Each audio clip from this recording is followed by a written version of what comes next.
દોસ્તો, આ છે ચંચળબા.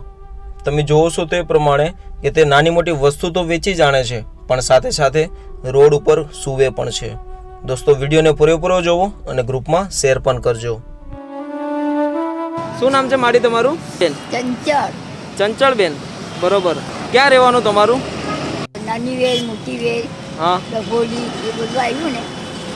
છેલ્લું ગામ મોટી વેલ, હા પછી નાની વેલ, પછી આ બે છે હજી. આ 4 રસ્તા બે છે હજી. બરોબર. ને આ 4 રસ્તા. તો અહીંયા કેટલા સમયથી મતલબ આવો છો આ વેચવા માટે? માટે કેટલા વર્ષ? બહુ વર્ષ થયા. બહુ વર્ષ થઈ ગયા. અત્યારે ક્યાં રહો છો તમે? અત્યારે તો અમે ભારે રહેતા હતા. ક્યાં રહો છો? ત્યાં આ સોસાયટીમાં. તો શું નામ છે સોસાયટીનું? સોસાયટીના સંજય ડાક્ટર છે ને, હા. એના રૂમમાં રહેતા હતા. અને અત્યારે હાલમાં ક્યાં રહો છો? અત્યારે તો આટલે ઓટલા પર. એટલે પાછળ ઓટલા ઉપર જ રહો છો? હા, તો હું એકલી ના છે. 15-20 દાડા થઈ ગયા કાઢી મૂકી. કોણે કાઢી મૂક્યા? એ મારી બેને ભાડા નહીં પડેલા. હા. એ મારી બેને તે ડાક્ટર કે તારી બેન ભાડા નથી પડતા, તમે ઘર ખાલી કરો એમ કે. હવે તમારે અહીંયા રહેવાનું નથી. એટલે પછી તમે આયા રહ્યો છો? તો તમારા બેન ક્યાં ગયા? એ તો હારે ના આવી ગઈ. એ સસરાને ઘરે જતા રહ્યા. એના હારે રહી. બરોબર. અને તમારી માડી ઉંમર કેટલી છે? મારી તો ઉંમર બહુ થઈ ગઈ. લગ્ન કર્યા 25-30 વર્ષ થઈ ગયેલા. તો તમારા છોકરો કોઈ નથી? કોઈ નહીં, મારા બોમ્બે લગ્ન થયેલા. બરોબર. કોઈ કહેલું નહીં કે ગાંડો છે. હા. 3 દાડામાં નહીં આવ્યું. બધા આજુબાજુ મને ના કહેલું. બેન અહીંયા તો સંસારમાં તું પડતી નહીં. બરોબર. કઈ અગાઈ નાહી જાય ને કઈ અગાઈ મળી જાય તું રંડાઈ જશે. બરોબર. એકદમ નહીં થાય. તો પછી અહીંયા સુરત આવી ગયા? સુરત જ છે. મારા મા બાપને અમે 2 બહેનેથી ને જ પાડી. બરોબર. તો માડી, પહેલાં તો તમે જે વાત કરી તમે ઓટલા ઉપર સૂવો છો અને સાથે સાથે આ તમે આ વેચો પણ છો, તો આમાંથી કેટલું કમાઈ લો છો તમે? જે કમાય છે ધંધો કયા કરીએ ને આ ખાવાના પૈસા નીકળે ને એવું કયા કરીએ હોય. બરોબર. મતલબ તો બી આમાંથી કેટલું મળી જાય તમને? કોઈ નહીં, આ ખોટ જાય તો બધા પૈસા બાટલ જાય. આજે 300 રૂપિયાનો એ લાવીએ. બરોબર. આ નહીં વેચાયા તે ખોટ જાય. એટલે ખોટમાં જ નીકળી જાય, પૈસા નીકળી જાય તો આમાં ઘૂસી જાય. બરોબર. અને આ કેટલા વર્ષો તમે વર્ષોથી આ જ કામ કરો છો કે બીજું કઈ કામ કરો? આ જ વસ્તુ છે મારી બેન. હા, મારી બેન હું શાકભાજી વેચતી હતી. બરોબર. ને મારી બેન કચોરી વેચતી હતી. મારી બેન મોટી બેન કચોરી વેચતી હતી. ઓકે. તો કાંઈ વાંધો નહીં. પહેલાં તો મારું નામ પોપટભાઈ છે. અમે લોકો એક સંસ્થા ચલાવીએ છીએ કે જેની અંદર ઘણા બધા લોકો રહી રહ્યા છે તમારી જેવા પણ, કે જે બુઝુર્ગ છે, કે જેને આ સમયમાં એકલું રહેવું પડતું હોય છે. એવા દરેક લોકો માટે અમે એક અહીંયા સુરતમાં જ એક શેલ્ટર હોમ ચલાવીએ છીએ. અમે ત્યાં તમારા જેવા દરેક લોકો માટે એક મદદરૂપ થઈએ છીએ. બરોબર. તો માડી, આજે તમે જે કામ કરો છો, પહેલાં તો એ બહુ વંદનીય છે, કેમ કે એટલી ઉંમર હોવા છતાં પણ એટલી મોટી પરિસ્થિતિનો સામનો કરો છો. રહેવા માટે ઘર નથી, તેમ છતાં પણ તમે આ સામાન વેચીને પોતાનું ગુજરાન ચલાવો છો. તમારી આ બહાદુરીને તો દાદ દેવું પડે, પણ શું કરવું, અત્યારે મારી પાસે શબ્દ નથી કે તમારી માટે વધારે શું કહું. પણ આજે તમારી પાસે અત્યારે હાલમાં કેટલાનો સામાન છે? તમારો જેટલો પણ સામાન કીધું ને કે આમાં ખોટમાં પણ જાય છે મારો કામકાજ, તો હું અત્યારે તમે જે વાત કરી તે પ્રમાણે, તો આમાંથી હું કંઈક તમારો દરેક સામાન પણ ખરીદવા માગું છું અને તમારી માટે કંઈક સુવિધા પણ આપવા માગું છું. આવી રીતે રોડ ઉપર રહીને કાંઈ અહીંયા ઘણી બધી મુસીબતોનો સામનો લઈને તમે ત્યાં રોડ ઉપર રહો છો. કંઈક પણ થઈ જશે તો એનો જવાબદાર કોણ રહેશે? અત્યારે તમારું શરીર કામ કરે છે ત્યાં સુધી તમે આ કામ કરશો, પછી જે શરીર કામ નહીં કરે તો પછી શું કરશો તમે? ગમે તે કરી આપવાનું, પછી જ્યાં લગીન જાત ચાલે ત્યાં લગીન ધંધો કરવાનો. ના, બહુ સારી વાત કીધી તમે. હા, ને મારી આંટોથી તો મારા ઘરવાળાને બધાને લાગવાની છે. તો 3 જમીન વેચાઈ દીધી, 3 ઘર વેચાયા. કેટલી જનો ભાવ ઉઠી મારા મા બાપે બધાનું કર્યું, પણ મને કાંઈ 5 રૂપિયા હાથમાં મને આપશે ને તો મારા હાથમાં ને. ચલો માડી, તમે વાત કરી પારિવારિક, એ તમારો અંગત મામલો છે, એની વિશે વધારે નહીં કહેવું. પણ અત્યારે તમારી પરિસ્થિતિ જોતા એમ લાગે છે કે તમારે મદદની જરૂર છે. આ તમારી પાસે જેટલાનો સામાન છે ને, અત્યારે કેટલાનો સામાન છે તમારી પાસે? અત્યારે તો હું હવારે તો હું 1500નો માલ લાવી ને 8 રૂપિયા જેટલો માલ ઉઠો. વેચી નાખ્યો? ના, ઉઠો લીધો. આ હાંકડા લાવી, પછી છે તે આ સેટ લાવી, પછી આ બુટ્ટી લાવી, પછી આ. એટલે કેટલાનો સામાન છે એ સામાન એવું યાદ નહીં અંદાજે તો બી પડ્યો છે? 1000નો. તો ચાલો, કાંઈ વાંધો નહીં. આ બધો સામાન મેં ખરીદી લીધો છે, બરોબર.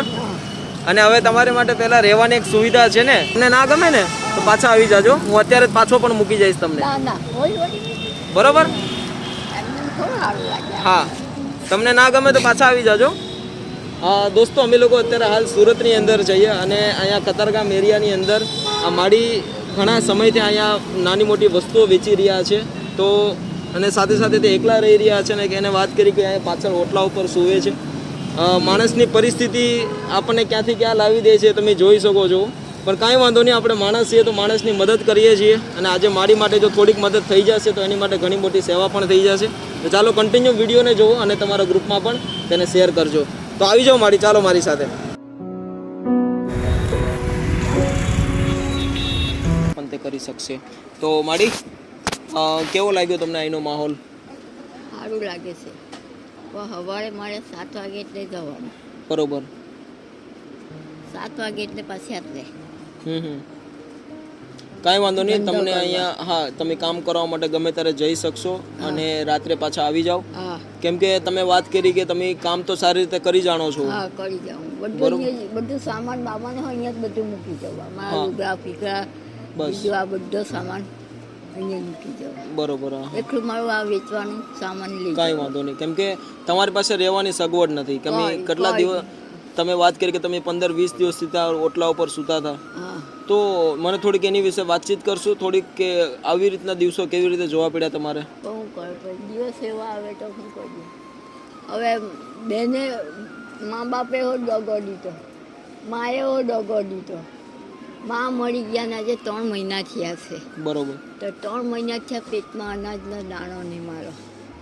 ખાધું પણ નથી વ્યવસ્થિત? ખાધું પણ નથી. બહારનું એક પકોડું લાવીને ખાઈ દેતી હતી. ને ધંધો ખબર નહીં આવું ત્યાં હાલના 7 વાગે જાઉં. પણ મને કોઈ એમ નહીં કે તું બેન તું મારા ઘેરે આવ.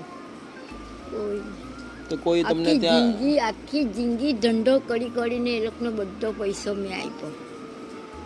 આજે મા બાપે મને દગો દીધો. મા બાપે જમીન વેચાઈ, બધું વેચાયું, ઘર બાર વેચાયું, બધાની સગવડ કરી, પણ આવી રીતે પોતાની જિંદગી મારી પસારી કરી. એમ હું બધાએ દંગાઈ કરીને લઈ લીધી. એટલે મારા ભાઈ ટાઈમ પીતા ડ્રિંક ને એવું કરતા હતા, એવું બધું ખાતા પીતા હતા ને. મારા બાપુ સ્વામિનારાયણના ભગત, હું સ્વામિનારાયણના ભગત છું. આજે મારી હાથે હાંજ થાય એટલે લડને લાકા લઈને મારવા દોડતા તમને? હા બધા. મારા બાપે તો મને બહુ મારી છે, ભાઈઓ બધાએ. હું લોકોના ખાટલાની અંદર હુઈ રહેલી છું, તાપીની કિનારે હુઈ રહેલી છે. આખી મેં જિંદગી આવી મેં કાઢેલી છે ભાઈ. ઓહો. કોઈનો આમાં બધાના 4 રસ્તાવાળાને બધાને દયા આવે કે આ દીકરી હવવાની આવે ત્યાં હાંજના પહેલા દાદા હો કહેતા હતા ને, એના ચાવાળા દાદા, હા હા, સફરચંદ ને બધાને દયા આવે મારી કે આ દીકરી હવવાની. આ દુકાનવાળાઓ કોઈ મને બોલે નહીં, કઈ નહીં દીકરી આટલે ભૂલી.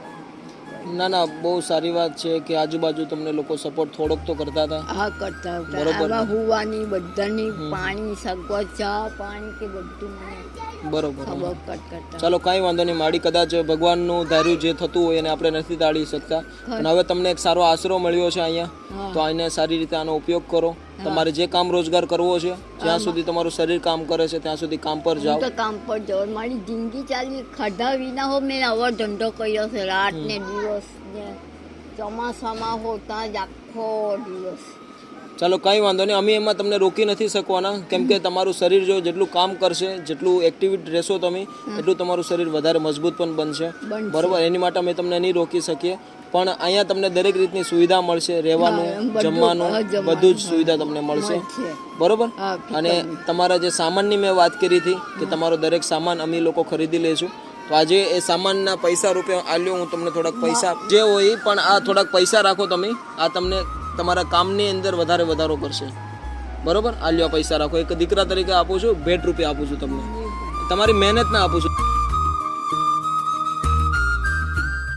તો મારા મા બાપે આશીર્વાદ નથી આપ્યો.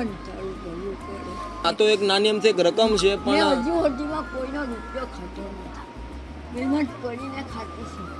આ લોકોને દયા આવે બધાને અમારા 4 રસ્તે બધાની મારી બહુ દયા ના ના સાચી વાત, તમારી ઉંમર પણ વધારે છે ને તેમ છતાં પણ તમે ત્યાં કામ કરો છો. બધા એમ કે આટલી ઉંમર ચાલે એમ કે બેઠા ખાવાનું આજે એમ કે ને તું આજે આવવાનું નહીં આવે. બધા દોહા માણસો મને કોઈ 20-25 રૂપિયા આપી જાય, દીકરા નાસ્તો કરી લે કરી છે મારી જિંદગી.